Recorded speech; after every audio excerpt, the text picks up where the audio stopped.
Извинете за прекъсването. Нещо ми стана на телефона. Но без проблем. За жалост този хак не работи. Но ще търсим къща, която е с такова заготвяне. Хайде да ще има ли някакъв ресторант поне. Ами ако нямаше... Ще ходим... Ами, за жалост, както виждате, няма. Врата ми заболя. В момента съм на ниска маса, която въобще не ми е удобна. Но го правя това заради вас. Ще има много мащабни видеа, ще има уникални, които правя само готини работи. Извинете, нямам батерия, няма толкова много да. За да се получи това видео, съжалявам, но продължаваме. Добре, идвам ето тук. Ще ни трябва ето така. Извинете, няма повече батерия. И за жалост може и да не се получи този екран. Аз пък правим. Да не се получи това видео. Но ще се получи хубаво. Научихте нови работи от мене.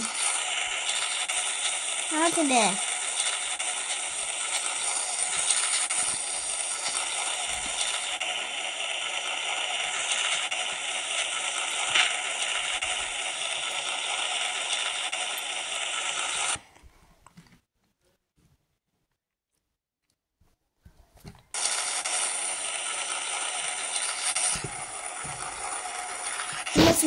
Имам само 15%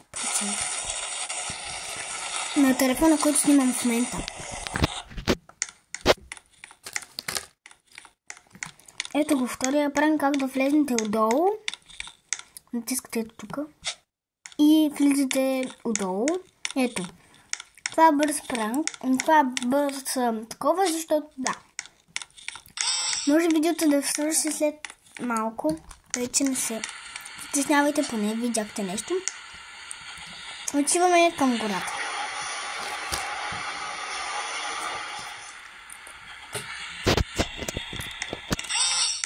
Ето сме гората.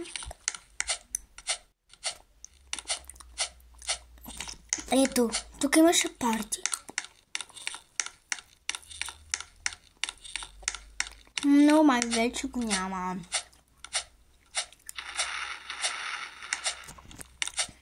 Ограбят някой.